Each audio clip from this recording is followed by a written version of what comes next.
حکومت نے فیصلہ کیا ہے کہ اب سرکاری طور پہ خطبہ جمعہ کے موضوعات سعودی عرب، امارات، کویت، بحرین وغیرہ کی طرح خطباء کو دیے جائیں گے، اور وہی خطبہ جو لکھا ہوا آئے گا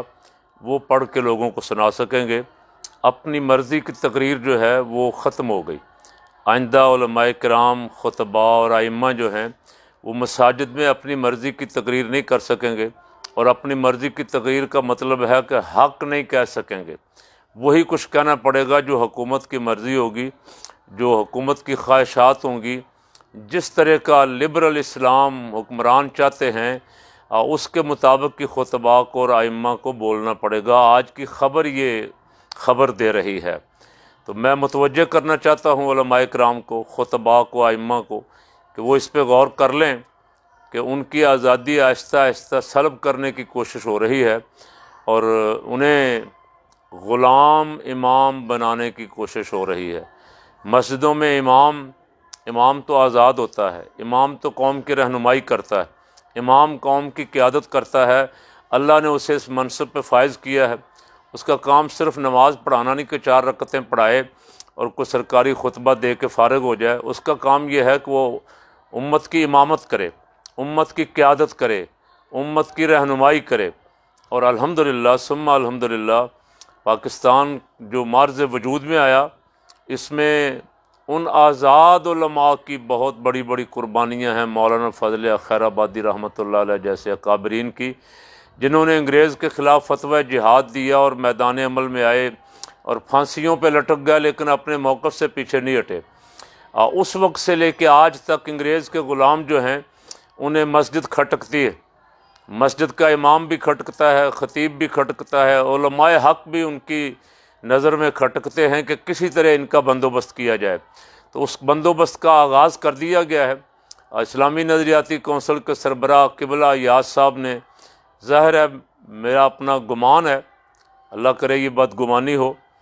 گمان یہ ہے کہ انہوں نے وزارت مذہبی امور سے جناب محترم پیر طریقت رہبر شریعت نور اللہ قادری صاحب سے بھی مشاورت کی ہوگی، اور ان کی مرضی سے یہ مسودہ انہوں نے جا کے وزیر اعظم کو پیش کیا ہے کہ ہم چاہتے ہیں کہ یہاں، اور ظاہر ہے حکومتیں تو بڑی دیر سے یہ چاہتی ہیں، پیپل پارٹی کی حکومت بھی چاہتی تھی، نون لیگ کی حکومت بھی چاہتی ہے، مشرف بھی یہی چاہتا تھا، کسی طرح مولوی صاحب کی زبان کو کنٹرول کیا جائے، مولوی صاحب کے خطاب کو کنٹرول کیا جائے۔ تو اس کے لیے باقاعدہ کوشش شروع ہو گئی ہے۔ علماء، خطباء، ائمہ اور دینی جماعتوں کو میں متوجہ کر رہا ہوں کہ وہ اس پہ غور و فکر کر لیں کہ انہیں واقعتاً اسی طرح غلامی کی زندگی بسر کرنی ہے، سرکاری خطبے پڑھنے ہیں، یا انہیں اس کا مقابلہ کرتے ہوئے جس طرح آزادانہ جد و جہد اسلام کے لیے کر رہے تھے، نظام مصطفیٰ صلی اللہ علیہ وسلم کے لیے جس طرح کچھ علماء، سب نہیں، کچھ علماء واضح حق بیان کر رہے تھے مسجد میں، اسی طرح کرنا ہے، یا بالکل سب نے پابندے سلاسل بھی کہہ لیں یا پابندے اسلامی نظریاتی کونسل ہونا ہے کہ ان کی مرضی سے اب انہوں نے چلنا ہے، وگرنہ اپنی مرضی سے وہ قوم کی رہنمائی بھی نہیں کر سکیں گے۔ تو میں حکمرانوں سے بھی کہہ رہا ہوں کہ انشاءاللہ میرے رب کو منظور ہوا تو آپ کی یہ خواہش پوری نہیں ہوگی۔ علماء حق یہاں ابھی تک موجود ہیں اور ہزاروں لاکھوں کی تعداد میں موجود ہیں، وہ مسجد کی آزادی پہ حرف نہیں آنے دیں گے، اب ممبر کی آزادی پہ حرف نہیں آنے دیں گے انشاءاللہ العزیز، اور مسجد و محراب سے، ممبر و محراب سے جو آواز حق نکلتی ہے اسے جاری و ساری رکھیں گے۔ اور حکمرانوں سے کہتا ہوں کہ آپ غلط فیصلہ کرنے جا رہے ہیں، آپ علماء کو، خطباء کو پابند کرنے کا جو آپ پروگرام بنا رہے ہیں، آپ کا یہ فیصلہ احمقانہ ہے، آپ کا یہ فیصلہ کو عقل مندانہ نہیں ہے، اس لیے کہ یہ آپ سے ہو نہیں سکے گا، اور آپ مفت میں علماء حق کی مخالفت مول لیں گے۔ وہ علماء بھی جو ویسے ہی سیاست سے دور ہیں، جو کبھی بھی ایسے ایشو پہ بولتے نہیں ہیں، وہ بھی آپ کے اس فعل کو پسند نہیں کریں گے، وہ بھی سمجھیں گے کہ ہماری یہ آزادی سلب کرنے جا رہے ہیں۔ کچھ علماء تو ہیں ہی ہیں جو الحمدللہ ہر دور میں ہر حکمران کی باطل پالیسیوں کو للکارتے ہیں، ان کے خلاف میدان میں نکلتے ہیں، جد و جہد کرتے ہیں، اور اسی کا نتیجہ ہے کہ آج تک مسجد اور مدرسہ آزاد ہے الحمدللہ۔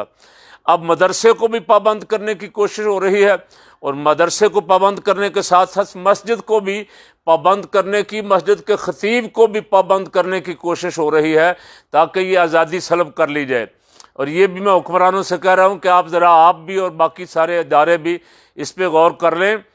کہ آپ کی آواز پہ شاید یہ قوم نہیں نکلے گی، یہ جب بھی جہاد کے لیے نکلے گی، حاکم بادہان اگر کوئی دشمن یہاں حملہ کرتا ہے تو یہ مسجد کے ممبر و محراب کی آواز پہ لبیک کہتے ہوئے میدان میں آئیں گے، یہ اپنی افواج کے ساتھ بھی کھڑے ہوں گے، اپنے ملک کی آزادی کے لیے بھی کھڑے ہوں گے، اور یہ اس ملک کے دفاع کے لیے بھی الحمدللہ ہمیشہ کی طرح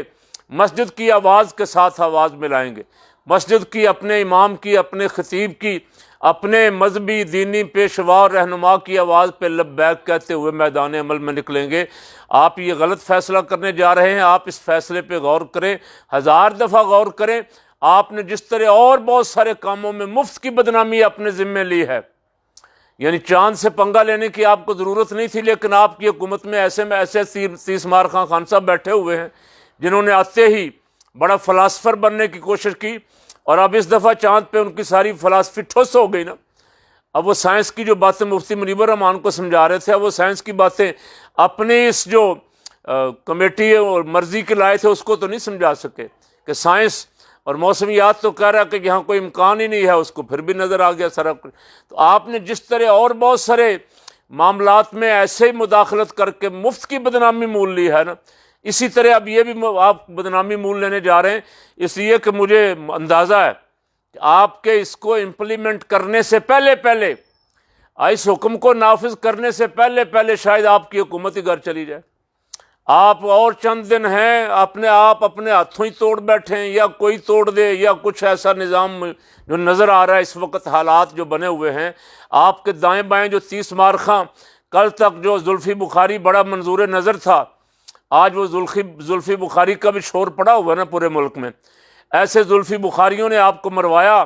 انہوں نے صحابہ کرام رضوان اللہ علیہ مجمعین کے گستاخوں کی حمایت کی، اور ان کی حمایت میں کھڑے ہونے والوں کو پابند سلاسل کیا۔ آج وہ مشیر صاحب جو بڑے لاڈلے تھے کل تک، ان کے ساتھ کیا ہو رہا ہے خان صاحب؟ وہ کیا کر رہے تھے آپ کو پتہ چل گیا نا؟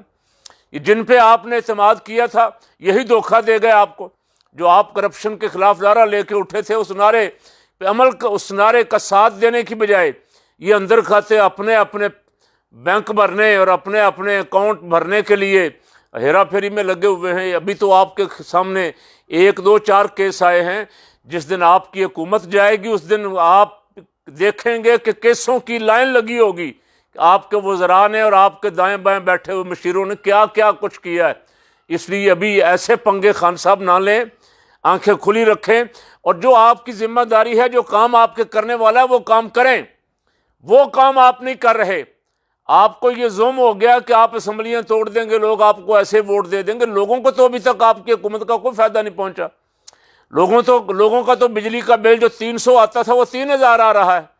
اور لوگ جو روٹی 8-10 روپے کی لیتے تھے وہ 15 روپے کی لے رہے ہیں۔ عوام تک تو ابھی تک آپ کی طرف سے کوئی سہولت، کوئی رعایت عوام تک آپ کی نہیں پہنچ سکی۔ آپ کیسے، کس منہ سے عوام کے پاس جائیں گے؟ آپ کے مشیر، آپ کے وزیر، آپ کے MNA، آپ کے MP چھپے ہوئے اپنے دفتروں میں عیش کر رہے ہیں، ان کو توفیق ہی نہیں ہے کہ اپنے حلقوں میں نکلیں، عوام کا بھی سامنا کریں۔ آپ غور و فکر کریں، ایسی جو تجویزیں دینے والے درباری ملا ہیں، جو آپ کے دائیں بائیں بیٹھے ہوئے جو واہ چاہتے ہیں، ان کی تجویزوں پہ عمل کر کے خام خواہ دینی لوگوں سے، علماء حق سے پھڈا نہ لیں۔ اپنی مخالفتیں آپ بڑھا رہے ہیں، ان کو کم کرنے کی کوشش کریں۔ مسجد آزاد ہے، یہاں اللہ اور اس کے رسول کا حکم چلتا ہے، اور یہ انشاءاللہ آزاد رہے گی، اور صبح قیامت تک علماء حق اپنا آزاد کردار ہی ادا کرتے رہیں گے، اور ممبر پہ بیٹھ کے کلمہ حق کہیں گے انشاءاللہ العزیز۔